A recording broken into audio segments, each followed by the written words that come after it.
After I left the US Air Force, I spent 4.5 years working at SpaceX, and I can tell you it was an amazing place. Maybe not the easiest place to work for, but it was incredible, and I learned a lot. And a lot of that has to do with the founder of the company, Elon Musk. He can be pretty eccentric and a little bit crazy. I certainly don't agree with everything he says, but he has some gems of quotes that I want to share with you today. Four specific quotes that I think of a lot when I'm thinking about how to design a learning strategy and how to do instructional design. But really, these quotes can apply to anybody who is thinking about product management, program management, anyone who's trying to think about a strategy for any particular project that they're working on. I guarantee you, these four quotes will help you.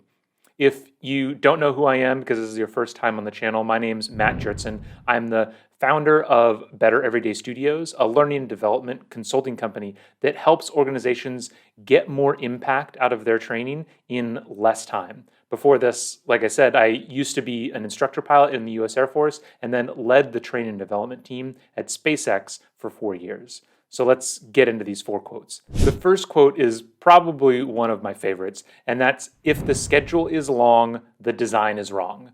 This is when Elon went through kind of a rhyming phase. And this comes out of the fact that in the space world, in the rocket world, schedules are notoriously long. If you follow the development of SLS, Space Launch System, NASA's big mega rocket that launched successfully a little while ago, that thing has been in the works for well over a decade. It is extremely behind schedule. And that's just kind of been the norm in a lot of the rocket industry. And it's something that SpaceX has tried to buck the trend on. Now, certainly SpaceX is often behind schedule, but they're not as behind schedule as a lot of other organizations. And so this idea that if the schedule is long, the design is wrong, is just a way for Elon to get engineers to think about, get rid of your preconceived notions, and we need to be delivering quickly, right? Like that's always the name of the game. The faster you can actually deliver a product so that you can put it out in the world and get real feedback, that's the only way you can know if it's working and actually improve. So speed needs to be an essential element of any successful strategy. And so when I think about this in terms of instructional design, very often courses that we design, we want to make them relatively complex and big and long and do lots of design analysis early on. And don't get me wrong, we need to do a lot of needs analysis to make sure we're creating the right courses or designing it the right way, make sure that we know what we're trying to achieve. But organizations just are moving faster and faster.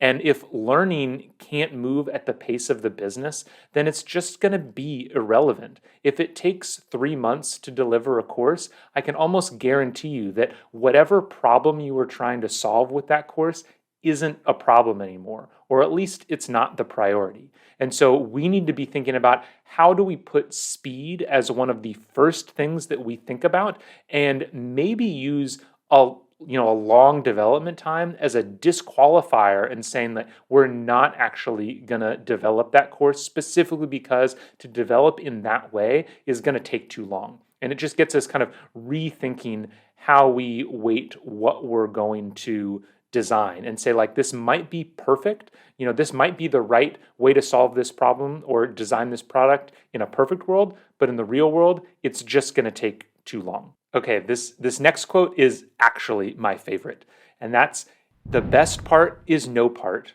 The best process is no process."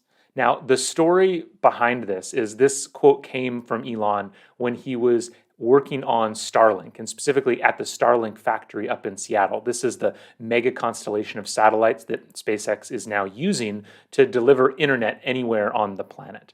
And now when the first Starlink satellites launched, before they were even called Starlink, the test satellites that were called Tintin A and B, they were about the size of a fridge. They were pretty big, traditional looking satellites. But SpaceX knew that we were going to need to launch thousands, maybe tens of thousands of these satellites, almost more satellites than had ever been launched in the history of humankind to build this whole constellation.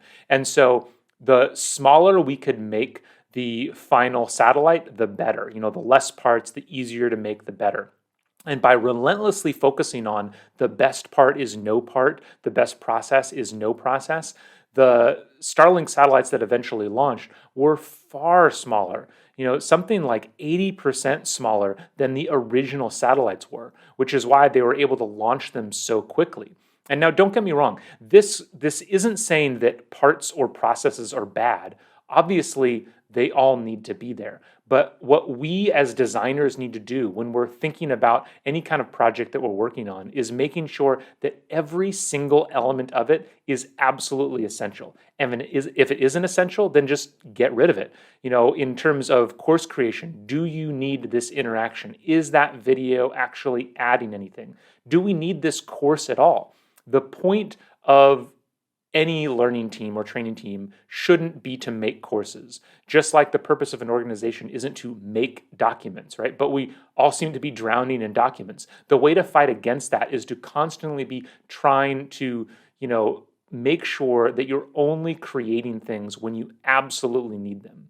And this really relates to the third quote, and that's that every part should have an owner, and the goal of that owner should be to get rid of their part. Whenever you make a course or you make a document or you make anything, you need to make sure you clearly identify who the owner is. And that by owner, I mean the person out in the business who's requesting this, right? You might be the one creating the course, but you're not the one saying it's necessary. There needs to be somebody out in the business that's saying this course is necessary. And then you need to have a process for following up with that person every 6 to 12 months to kind of ask the question, is this course still necessary? And because chances are we're going to overcreate, just like we're not, we don't want to have really long schedules where we're constantly analyzing everything to make sure we're only making what is necessary. By working quickly, we're probably going to overcreate. And since we want to minimize the amount of stuff that we have within our learning management system, we need to have a process to get rid of those things as time goes on. Or eventually you just have so many courses that nobody knows what's out there. Nobody knows how to find anything. And so by clearly identifying who the owner is of any piece of content or anything that you create, and then going back to make sure, is this still needed? And then if it's not needed, getting rid of it. That's how you make sure you keep a relatively clean ecosystem so people can find what they need and not get bogged down searching through a bunch of other stuff that just isn't serving any purpose. Now, this last quote might sound a little strange since I am in training and development, but the quote goes, "Any product that needs a manual to work is broken." Again, I am in training. I think people do need documentation. I think people do need to be trained on doing things. Sure, that's 100%. But we can take it too far sometimes, right? How many courses still exist where they open with an introduction of how to use the course? That seems like a waste of time.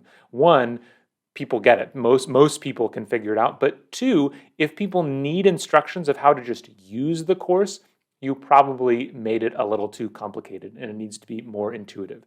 For the most part, people can just figure out how to use an iPhone. That's not always true, but for the most part, they can. Now, I will distinguish between the ability to use something and use it well. I think that's really where training can shine. And I think that's what's really important, is it shouldn't be our job to tell people how to just use the thing, but what's the point of using the thing? What's the objective we're trying to achieve? How do the best people in the world use this thing? That's really where training focuses. But when it comes to training development itself, I think if we're always just thinking about, is someone else going to be able to use this easily? Am I making this too complicated? Asking those questions really makes sure that people will be able to get to your content, access the content quickly, get what they need, and then go on about their day, which is really the point of what we are trying to do. I know the application of those quotations from Elon were kind of specific to training, but I think you'll agree they can be used in kind of any setting. If you're talking about product management, program management, any planning like that, then these quotes are really essential to making sure you're keeping things streamlined, tight, and moving fast. So I hope you found those helpful. If you did, then make sure you like the video and subscribe to the channel, and we'll see you again next time.